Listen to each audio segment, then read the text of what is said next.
At NATO's summit this week, allies were careful to stress their staunch support for Ukraine in the face of Russia's invasion, and for its leader Volodymyr Zelenskyy.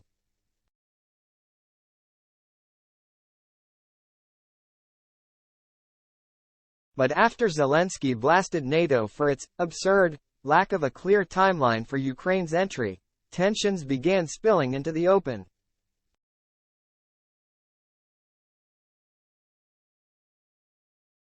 Referring to Kyiv's long military wish list, Ben Wallace, the UK Defence Secretary, said on Wednesday, "You know, we're not Amazon.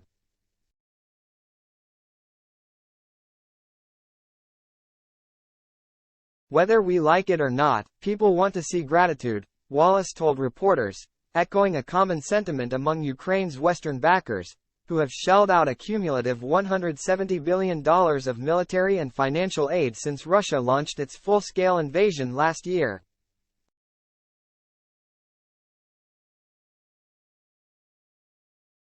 Yes, the war is a noble war. And yes, you, Ukraine, are fighting not just for yourself but our freedoms.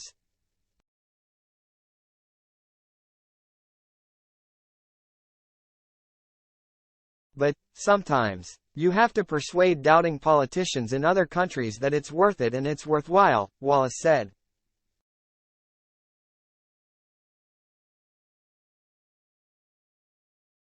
Senior Western politicians and officials said the tensions reflected the domestic difficulties that some of NATO's 31 members have faced in giving Ukraine the continued support it needs, and Kyiv's disappointment that the weapons and diplomatic backing on offer can fall short of its hopes.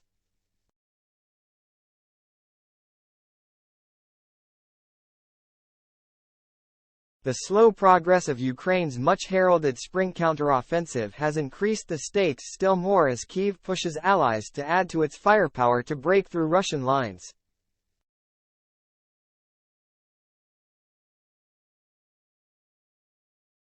Zelenskyy later responded to Wallace, telling reporters in Vilnius that, "I didn't know what he meant and how else we should be grateful.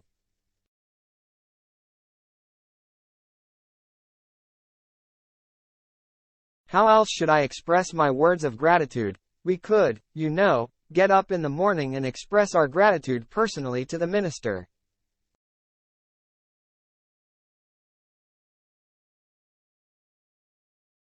Really, I don't understand the essence of the question.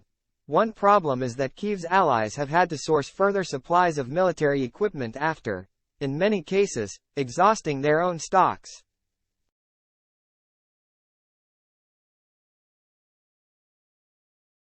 Wallace, for example, said the UK no longer had any mine-clearing vehicles left because it had taken every single one and given them to Kyiv.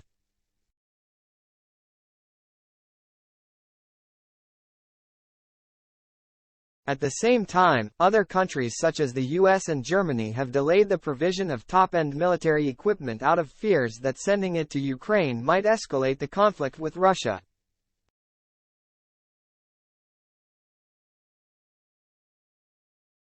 One case in point is F-16 fighter jets, which Ukraine has long sought to help with its stuttering counteroffensive, but on which the US has only now allowed Ukrainian pilots to train.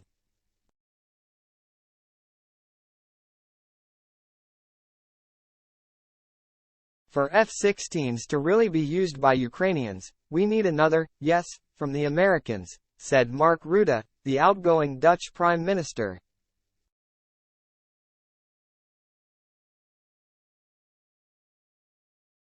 We have had a yes on training from the Americans. The next step is an American yes on actually making use of the F-16s in combat by Ukrainian fighter pilots.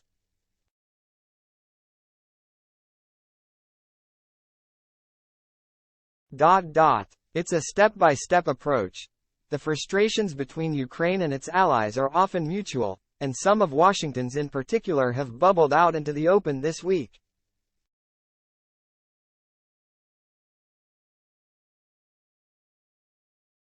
U.S. National Security Advisor Jake Sullivan had a tense exchange on Wednesday with one Ukrainian activist who accused President Joe Biden and NATO of not letting Kyiv into the alliance because they are afraid of Russia winning the war.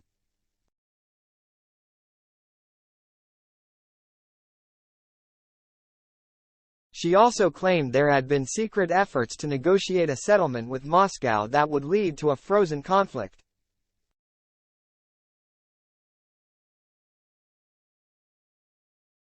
Sullivan replied that the U.S. has provided an enormous amount of capacity to help Ukraine defend itself. It has sent more than $41 billion in lethal aid so far, and would continue to do so for as long as it takes.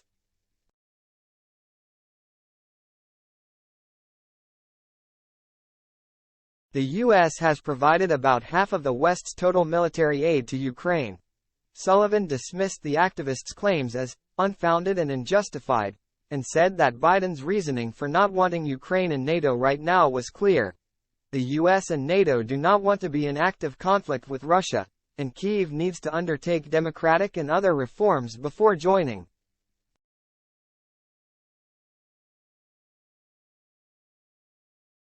Tensions have simmered not only between NATO and Ukraine, but sometimes within the defense pact.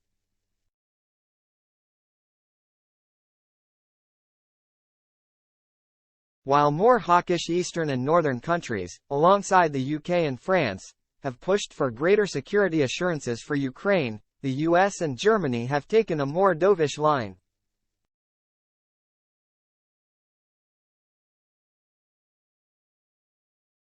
Kaja Kallas, Estonia's prime minister, said the tensions reflected the fact that NATO's allies were serious about their security pledges and did not want to make promises they would not keep, however frustrating that might be for Ukraine.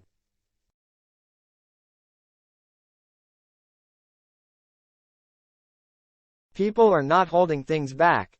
I really feel that everybody has been willing to help Ukraine as much as possible, she told the Financial Times.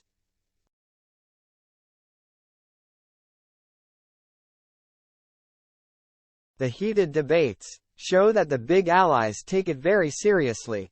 It's not only words, they want to back the words with deeds, she added.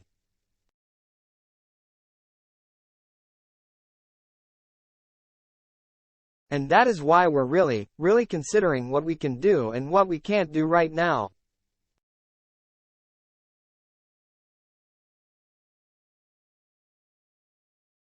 I understand that the Ukrainians might be frustrated because they want peace. They want peace like we have in NATO.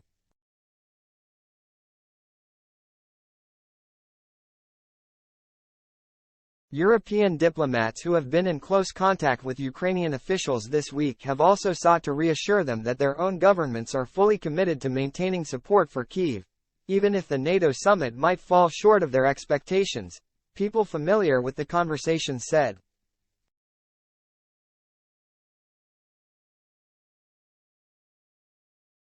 Such assurances, combined with the G7 and other bilateral security guarantees, seemed to work, because by late Wednesday afternoon the glowering Zelenskyy of 24 hours earlier had made a striking change of tone.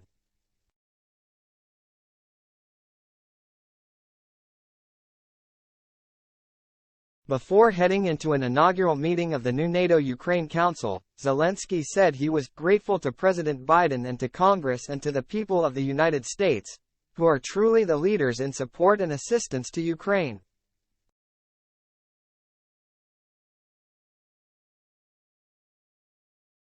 After the council meeting, Zelenskyy described the summit as having given a significant security victory for the Ukraine, for our country, for our people, for our children.